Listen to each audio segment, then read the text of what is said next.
السلام علیکم۔ یہ ناول ہے جی ہم کس کے لیے ایپیسوڈ 4۔ عائشہ بولی، میرے ابو کا کیا ہوگا کیونکہ وہ مجھ کو بیٹی نہیں بیٹا سمجھ کر پڑھا رہے ہیں۔ ایسا میں ہرگز نہ کروں گی، بے شک عمر بھر شادی نہ ہو۔ انہی دنوں کالج میں سالانہ فنکشن ہوا جس میں کامران کے والد کو بطور مہمان خصوصی مدعو کیا گیا۔ جب وہ مہمان خصوصی بنے اسٹیج پر بیٹھے تھے، اسی وقت ان طلباء و طالبات کو انعامات دینے کے لیے اسٹیج پر بلایا گیا جنہوں نے اپنی کلاسوں میں فرسٹ پوزیشن لی تھی۔ عائشہ کو بھی بلایا گیا تھا اور قائم خان نے اس کو اول پوزیشن آنے پر انعام دیا۔ تب اس کو پتہ چلا کہ یہ وہی عائشہ ہے جس سے اس کا بیٹا شادی کرنے کو کہہ رہا تھا۔ بہرحال قائم خان اس لڑکی کی خوبصورتی سے بے حد مسحور ہوا اور وہ اس کے حسن میں کھو کر رہ گیا۔ آج گھر آ کر اس نے پہلا کام یہ کیا کہ اپنے بیٹے کا داخلہ انگلینڈ کرانے کے لیے اپنے دوست کو فون کیا اور پھر جلد از جلد تمام عمل مکمل کرانے میں صرف 2 ماہ لگے اور کامران کو انگلینڈ بھجوا دیا۔ اس کے بعد وہ قدم اٹھایا جس کے بارے میں کوئی سوچ بھی نہ سکتا تھا۔ قائم خان کی عمر 50 برس تھی جبکہ عائشہ کی عمر صرف 17 سال تھی، مگر عمر کے اس فرق کو بھی پس پش ڈال کر وہ صرف دولت کے زور پر عائشہ کے والد کے پاس گیا اور رشتہ طلب کیا۔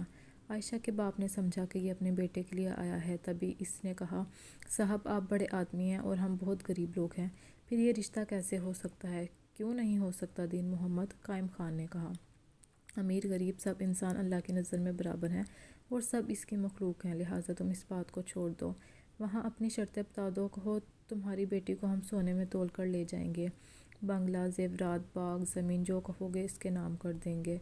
دین محمد بیچارہ پریشان تھا، کیا جواب دیتا، اس کو یقین نہیں آ رہا تھا۔ ایک امیر آدمی اس کی مفلسی کے باوجود اس رشتہ داری پر اس قدر بے تاب کیوں ہے؟ اس نے جھجکتے ہوئے ہاں کہہ دی، مگر جب قائم خان نے کہا کہ وہ رشتہ اپنے بیٹے کے لیے نہیں بلکہ اپنے لیے مانگ رہا ہے تو دین محمد کے پیروں سے زمین نکل گئی۔ اس کو سوچتے پا کر قائم خان بولا، دیکھو دین محمد، اگر تم اس کو عزت راز نہیں ہے تو ہم کو بھی ٹیڑھی لگا انگلی سے گھی نکالنا آتا ہے، عزت و شرافت سے بیٹی کو ہم سے بیاہ دو ورنہ ہم ویسے ہی اٹھوا لیں گے، تو اب بھی تم ہاتھ ملنے کے سوا کچھ نہیں کر سکو گے، پھر پولیس تمہاری نہیں ہماری سنے گی اور جب رپورٹ لکھوانے تھانے جاؤ گے تو جیل بھی تم کو ہی جانا ہوگا، بولو منظور عزت ہے یا بے عزتی؟ یہ بات اس نے جتنی بے شرمی سے کہی تھی وہ دین محمد کی کھوپڑی میں اچھی طرح آ گئی اور اس نے کہا کہ سوچ کر جواب دوں گا۔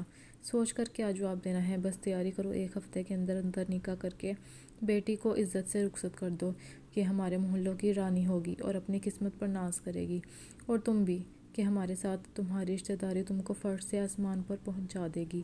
اس جہاں میں امیر کی جیت اور غریب کی ہار ہوتی ہے۔ دین محمد نے کچھ سوچ کر اس مطالبے سے سمجھوتا کر لیا کیونکہ اس کی 3 اور بھی بیٹیاں تھیں جن کو عزت سے وہ اچھے گھرانوں میں ہی بیانا چاہتا تھا، پھر غربت کو گلے سے لگا کر رکھنے میں فائدہ ہی کیا تھا۔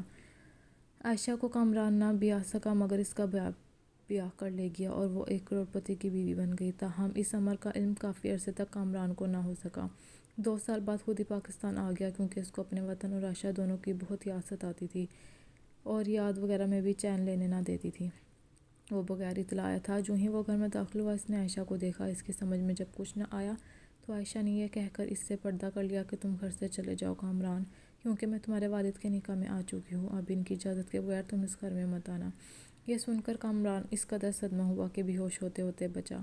بہرحال آج اس کو اپنے باپ سے شدید نفرت محسوس ہوئی، اس نے ارادہ کر لیا کہ وہ اپنے باپ کو شوٹ کر لے اور پھر عائشہ اور خود کو بھی گولی مار لے۔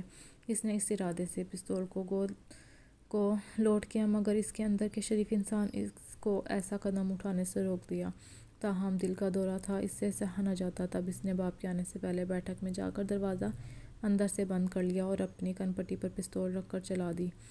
وہ تو اس جہان سے چلا گیا مگر عائشہ کو عمر بھر کے لیے سسکنے کی خاطر زندہ چھوڑ دیا۔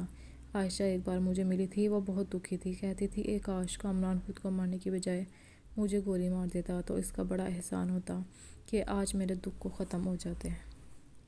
The end.